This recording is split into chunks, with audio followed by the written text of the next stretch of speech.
Hai teman-teman, generasi cerdas, selamat datang lagi di kelas antropologi. Baik teman-teman, kali ini kita akan belajar bersama mengenai ilmu-ilmu bagian dari antropologi.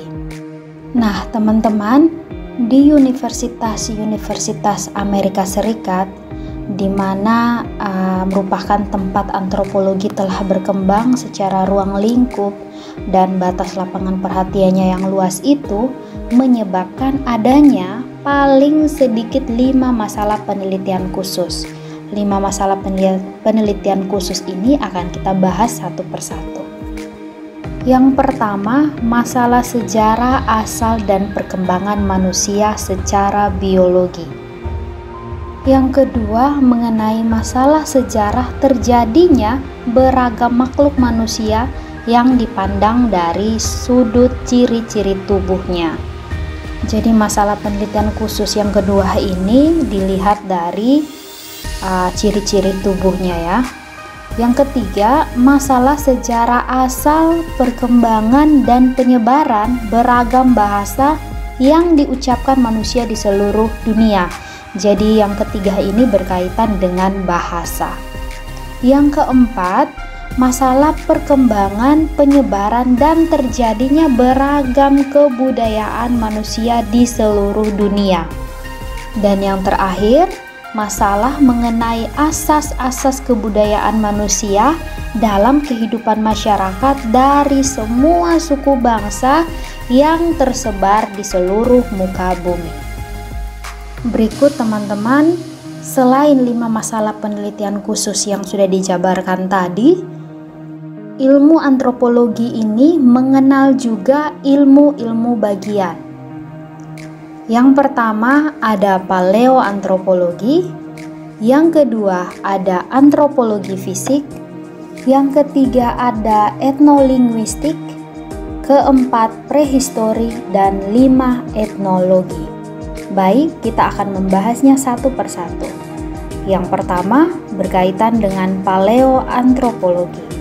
Teman-teman, paleoantropologi ini adalah ilmu bagian yang meneliti asal-usul dengan mempergunakan sisa-sisa tubuh yang telah membatu. Sisa-sisa tubuh yang telah membatu ini, atau yang dikenal dengan fosil-fosil manusia, tersimpan dalam lapisan-lapisan bumi yang harus didapat oleh si peneliti dengan berbagai macam metode. Salah satunya yaitu dengan metode penggalian.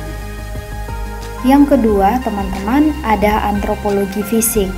Nah, antropologi fisik ini dalam arti khusus bagian dari ilmu antropologi yang mencoba mencapai suatu pengertian tentang sejarah terjadinya beragam manusia yang dipandang dari sudut ciri-ciri tubuhnya. Jadi antropologi fisik ini berbicara tentang ciri-ciri tubuh ya. Yang berikut bahan penelitiannya ini adalah ciri-ciri tubuh baik yang lahir seperti warna kulit, warna dan bentuk rambut, kemudian indeks tengkorak, bentuk muka, warna mata, bentuk hidung, tinggi, pendeknya, kemudian golongan darahnya, dan banyak hal yang berkaitan dengan fisik dari manusia itu sendiri. Nah teman-teman, setiap individu ini memiliki ciri-ciri tubuh yang berbeda-beda. Jadi satu individu dengan individu yang lain itu memiliki ciri-ciri yang berbeda-beda. Nah, penggolongan manusia seperti itu kalau dalam ilmu antropologi itu disebut dengan ras. Next, kita akan membahas mengenai etnolinguistik. Nah, teman-teman, etnolinguistik ini adalah suatu ilmu bagian yang asal mulanya itu berkaitan erat dengan ilmu antropologi. Bahkan penelitiannya yang berupa daftar kata-kata, pelukisan tentang ciri dan tata bahasa yang ada beratus-ratus bahasa, suku bangsa yang tersebar di berbagai tempat di muka bumi ini terkumpul bersama-sama dengan bahan kebudayaan suku bangsa. Jadi dalam etnolinguistik ini dia lebih dikhususkan pada ilmu bagian yang mempelajari mengenai bahasa. Yang berikut kita akan membahas mengenai prehistori. Nah, teman-teman, tentu kata prehistori ini ketika disebutkan muncul dalam benak kita. Ada kata histori, ada kata prehistori. Nah, kalau histori sendiri itu adalah sejarah ya, zaman histori atau sejarah, sedangkan prehistori itu zaman sebelum sejarah.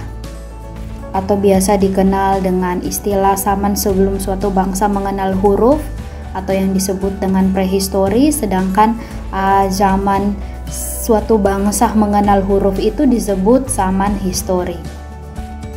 Jadi, prehistori ini mempelajari sejarah perkembangan dan penyebaran semua kebudayaan manusia di bumi sebelum manusia mengenal huruf.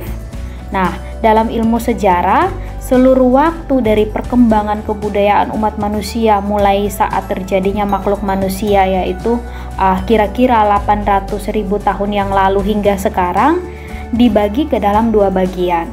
Jadi bagian yang pertama itu masa sebelum manusia mengenal huruf, dan yang kedua itu masa setelah manusia mengenal huruf. Batas antara kedua masa ini di berbagai tempat di dunia dan dalam berbagai kebudayaan tentulah sangat berbeda. Misalnya kebudayaan Mesir. Nah, kebudayaan Mesir ini dia kebudayaan tertua ya yang mengenal tulisan, yaitu sekitar 4.000 tahun sebelum Masehi. Kemudian kebudayaan Minoa mengenal tulisan sudah kurang lebih dari 3.000 tahun sebelum Masehi. Dan kebudayaan-kebudayaan lainnya. Sebaliknya, banyak juga kebudayaan lain di dunia yang baru mengenal tulisan rata-rata sekitar 100 tahun sebelum Masehi. Sedangkan lebih banyak kebudayaan dari berbagai suku bangsa yang tersebar di muka bumi ini baru mengenal tulisan itu pada abad ke-20.